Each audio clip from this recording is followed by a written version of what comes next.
Kita buka kabar petang dari Surabaya, pemirsa. Seorang pria di Surabaya, Jawa Timur baku hantam dengan petugas ketika ditindak karena melanggar aturan PSBB. Ada 5 orang di mobil sedan yang mereka tumpangi. Lelaki itu ngotot dan berteriak pada petugas bahwa penyakit hanya menimpa mereka yang tidak sembahyang. Bapak, kita hormati. Bapak baik-baik, Pak. Saya sudah baik-baik, Pak. Saya sudah bilang. Lelaki ini marah karena petugas menegurnya. Padahal ia melanggar aturan pembatasan sosial berskala besar. Yang tidak pakai masker, Pak. Mulai sana dipakai. Penyakit itu orang yang tidak sembahyang, ngerti nggak? Kemudian, siapa yang nggak sembahyang? Apa Bapak sendiri sembahyang? Iya, juga malam ini mau asal. Jangan begitu, Pak. Bapak ini saya ingat. Dalam sedan maksimal 3 orang, tetapi mobil bapak ini berisi 5 orang. Masker Pak, saya nanti mau sedikit terbalik. Jangan. Mana Pak? Iya. Pak, ini juga muatannya 5, Tidak boleh, Pak. Enggak boleh, Pak. Tidak boleh. Pak, lihat orang-orang. Bapak seorang pakai gitu. Malu. Malu, Bapak. Malu ya. Teguran ini sempat diwarnai baku hantam. Keduanya berkelahi di jalanan. Ini dipoto ya, maksimal 5 sih, Pak. Kita memang aturan, Pak. Loh. Apa?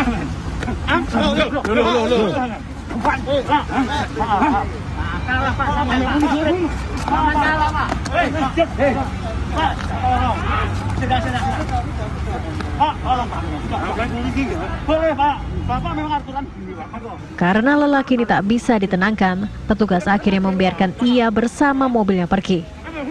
Keributan itu terjadi kemarin di gerbang keluar tol Satelit Surabaya. Kabid Humas Polda Jawa Timur mengatakan, masyarakat sebaiknya melaksanakan imbauan petugas demi keselamatan diri di masa pandemi COVID-19. Kita seharusnya juga mengetahui tindakan-tindakan yang dilakukan oleh petugas adalah dalam rangka memberikan perlindungan dan pengayoman kepada masyarakat, khususnya dalam masa pandemi 19 ini.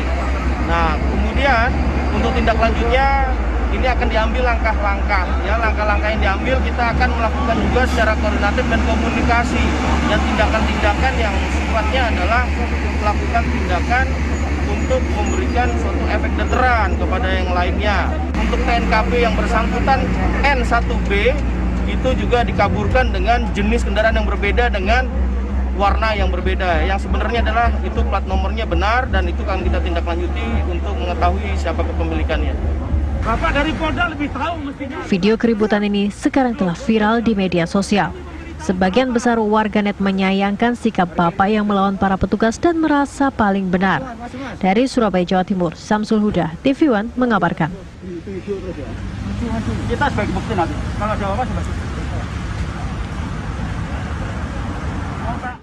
Lalu apakah polisi sudah berhasil melacak identitas pemilik kendaraan yang melawan petugas yang kita saksikan tadi? Iya. Saat ini kita sudah terhubung bersama Kabid Humas Polda Jawa Timur, Kombes Pol Truno Yudo Wisnu Andiko. Selamat sore, Pak Yudo. Selamat sore, Mas Alfat. Selamat sore, Mbak Sita. Iya, selamat sore, Pak. Ya, Pak, ini pertanyaan yang mungkin perlu dijawab karena memang sudah viral saat ini.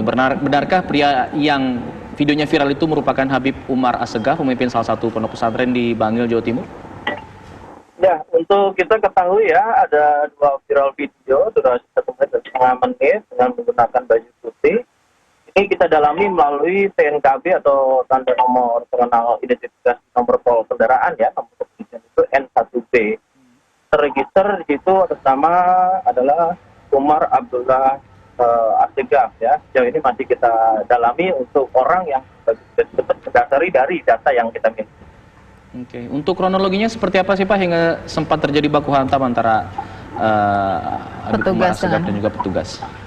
Baik, jadi untuk kronologinya begini, Mas Alfat, bahwasannya Surabaya Raya ini sedang melakukan atau diterapkan PSBB ya. Maka di salah satu tempat kejadiannya kemarin, tepatnya tanggal 20 Mei, ya sekira pukul 16 lewat, ini ada pengecekan di checkpoint, yaitu di exit tol Satelit Darmo Surabaya. Nah, kemudian itu yang dilakukan adalah protokol kesehatan, ya, yang sebagaimana dalam peraturan gubernur, peraturan wali kota dan bupati yang diterapkan PSBB, ini diterapkan protokol kesehatan. Oke. Nah, yang bersangkutan ini menggunakan kendaraan kita, memang ada petugas gabungan melakukan pengecekan awal. Karena apa? Di depan sama plat N. Kedua, sopir ataupun pengemudi ini tidak menggunakan masker. Kemudian ternyata setelah cek juga kapasitas penumpang melebihi daripada aturan. Artinya ketika mobil diisi ada 4 orang, harusnya 2 orang. Maka dilakukan secara persuasif peneguran.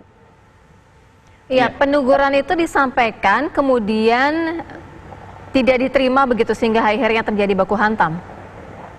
Benar, jadi begini, posisinya checkpoint tersebut terdiri dari beberapa unsur petugas ya, dari TNI, Polri, kemudian Dishub, Satpol PP.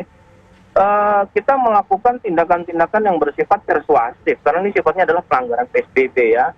Apa yang menjadi fatalitas atau hal mortal atau bisa berdampak potensi pada fatalitas seperti misalkan tidak menggunakan masker, dia tentu akan bisa menularkan atau bahkan tertular. Ya.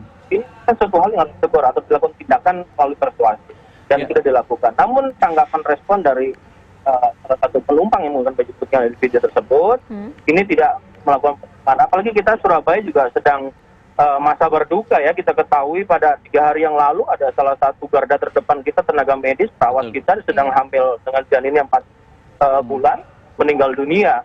Ini kan jangan sampai perjuangan tenaga medis juga sia-sia. Dan kedua juga kondisi Surabaya, data kemarin ya, untuk hari ini perkembangan nomor 1, nomor kemarin saja, nomor 2 setelah Jawa Barat, dan kemudian disusul Jawa Timur. Ini kan kondisi peningkatan signifikan orang kasus baru ya, yang terinfeksi ini terus meningkat di Surabaya. Apabila tidak sadar, bagaimana Pak Kapolda sampaikan, Pak Kapolda Jawa Timur selalu menyampaikan, disiplin adalah vaksin dan obat daripada COVID-19, maka yang diperlukan adalah disiplin pribadi dan lingkungan. Maka dalam hal ini Polda Jawa Timur beserta Forkopimda, Ibu Gubernur dan Panglima sedang mengeluarkan bagaimana desa tangguh berangkat dari masyarakat yang sadar. Baik. Begitu. Pak Trunoyudo, saya juga ingin meluruskan lagi mengenai kejadian yang kita semua lihat tadi ya, mungkin nanti bisa diputar lagi videonya.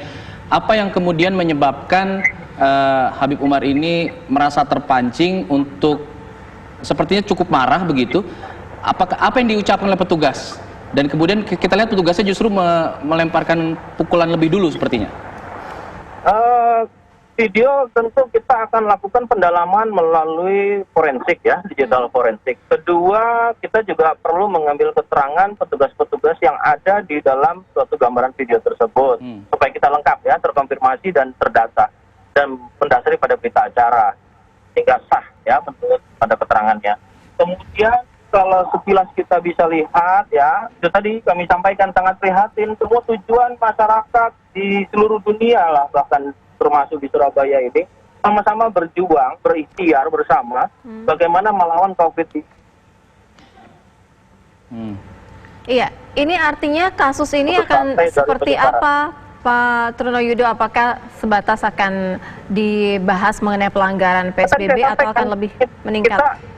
Kita sudah sampaikan tadi, kita masih melakukan pendalaman dulu ya, karena kita harus berbicara pada fakta data tadi. Dengan rekaman tersebut, saat ini sedang dilakukan pemeriksaan terhadap petugas kepolisian, Satpol PP, Dishub, dan TNI yang ada di tempat tersebut oleh Direktorat Reserse Kriminal Umum Polda Jawa Timur. Maka tadi saya sampaikan, saya belum bisa mengatakan bagaimana apa yang menjadi pemicu, tentu ini nanti menunggu hasil dari penyelidikan. Ya.